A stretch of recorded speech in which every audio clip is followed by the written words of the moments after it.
President of the Organizing Committee, Chairman Sheshadri, Kannada present here, other invitees and ladies and gentlemen. I consider this program as a very important program, both socially as well as a program to be attended, because there is a lot of things to be followed. The social commitment always is something different from that, and he has served the society as much as society has served him. Mr. Gopalagowda had his own political thinking, but when it came to taking decisions in judicial matters, he followed the law fully without any third. N Santosh Hegde ಅವರು ವಿಶೇಷವಾಗಿ ಗೋಪಾಲ್ ಗೌಡ ಅವರ ಕಾರ್ಯವೈಖರಿಯನ್ನು ಮುಕ್ತ ಖಂಡದಿಂದ ಶ್ಲಾಘಿಸಿದ್ದಾರೆ. Let's give a round of applause and thank honourable justice Shri N Santosh Hegde. We also have on stage ಸರ್ವೋಚ್ಚ ನ್ಯಾಯಾಲಯದ ವಿಶ್ರಾಂತ ನ್ಯಾಯಾಧೀಶ justice N Santosh Hegde, justice Gopal Gowda and Mrs. Gowda. into the way.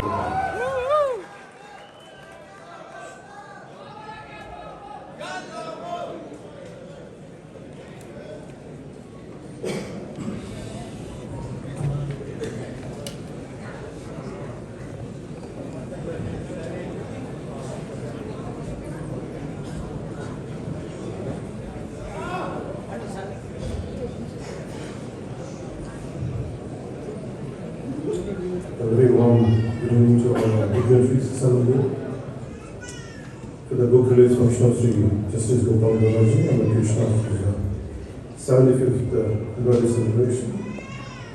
It gives me an immense pleasure to be here on this occasion, delighted to be a part in releasing the biography of a great human being whom we lovingly call him as Manavantavadi, as apt title for his biography. And I would like to and former Supreme Court, Judge of Supreme Court of India. And my heartfelt namaskars to Honorable Justice Sri A.K. Patnaik, former Judge of Supreme Court of India. Honorable Justice Sri Sudendra, former Judge of High Court of Kannada. My heartfelt namaskars to Sri H.K. Patil, Minister for Law and Parliamentary Affairs, Legislation, Tourism, Government of Kannada. My heartfelt namaskars to Honorable M. Seshadri, Senior Advocate, High Court of Karnataka. Sri Honorable heartfelt namaskars to Rajaji, Political Secretary to the Government of Karnataka. And Sri Anand Gopalji, General Secretary for the Station Committee. To all of the senior advocates, members of the Bar Council, advocates, their families, public and media brothers and police, a warm good evening to all. Ellarigu namaskar.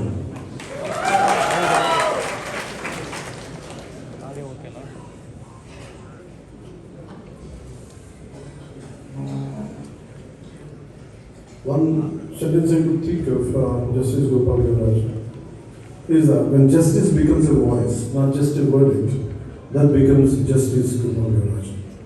Today I am deeply honored to be here today, celebrating the 75th birthday of Honorable former Supreme Court Judge, Justice Sri Gopal Gowdaji. I stand before you not as a Deputy Chief Minister or other names I carry. I stand here today you as a student who has been fortunate enough to learn from one of this country's rarest voices of moral courage, Justice V. Gopal Gowdaji. When I look at his life journey, it fills me with deep respect. Born in a small village called Peduru in Chintamani region of Kolar district, from a humble family, he rose to see dedication and integrity. From being an advocate to serving as a judge of the Karnataka High Court, then as a Chief Justice of the Orissa High Court, and later as a judge of the Supreme Court of India, his life itself is an inspiration. It shows us that what honesty, hard work, and commitment to justice can achieve. Recently in July 2025, I spoke about the Justice Gowdaji in an interview. When I said that Justice Gowdaji is not just an inspiration, he is my mentor. his commitment to the oppressed, his fearless defense of constitutional values. These are the ideals of his life. To the voice of the voiceless, Justice Gopal Gauraji has always extended his support in crucial people's movements, whether it was the Nallamala uranium issue or the Amaravati farmer struggles, or when we formed a joint fact-finding committee to understand how central funds were being utilized by the state. He participated voluntarily, sharing his knowledge and helping us present facts in the right way. He offered a rightful judicial guidance that helped us to examine the constitutional obligations, the denied promises, and the center's accountability under the AP Reorganization Act. He showed us that truth is not just an emotion, it's a process, it's evidence, it's courage wrapped in facts. With his support, our fact-finding committee was not just a political tool, it became a document of justice and a mirror to the facts. What we learn, mainly more from the key words from him is, governments may change, but the duty to the Constitution never changes. And that our duty is not to please governments, but to protect citizens from the misuse of power, whoever wields it.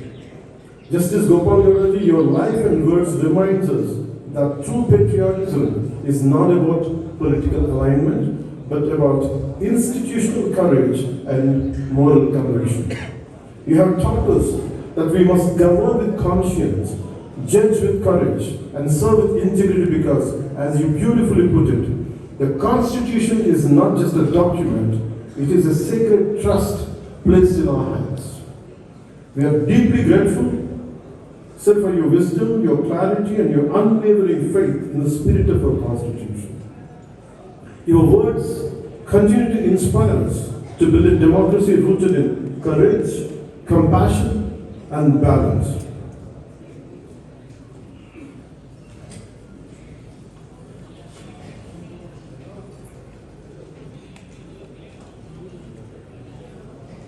Justice Gopal Gauraji has been a lighthouse in a sea of political chaos. He is a proof that retirement does not silence responsibility, that a judge may leave the bench, but not the battle for justice. That is why we fight. Our fight is not about power, it's about restoring trust in public life, it's about bringing dignity back to governance, it's about ensuring that the law protects the weak, not just the powerful. That's what we all stand for. That's why we stand by Justice Gopal Gauraji. And in this journey, we are blessed to be guided not just by political instincts, but also by ethical giants like Justice V. Gopal Gauraji. Finally, I would like to sum up in a few words. I draw strength from his words, I draw clarity from his wisdom, and above all, I draw courage from his life. Let us carry that spirit forward. Let us build a society where justice is not feared, but felt.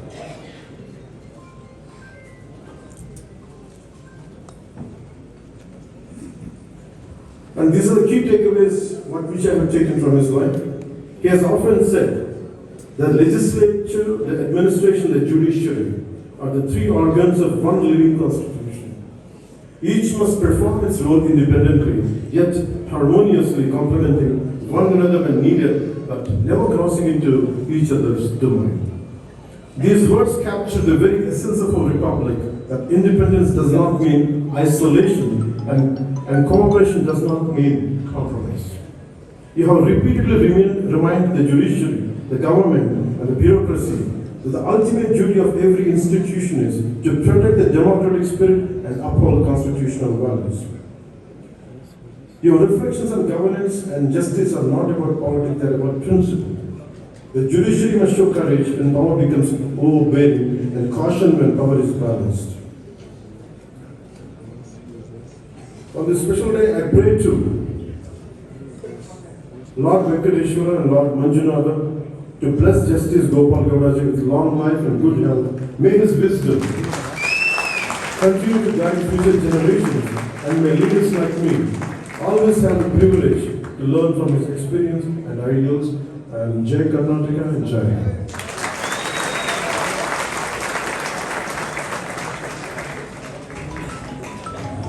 Guru Brahma, Guru Vishnu, Guru Devo Maheshwara, Guru Sakshat Parabrahma, Tasmai Shri Guruve Namah.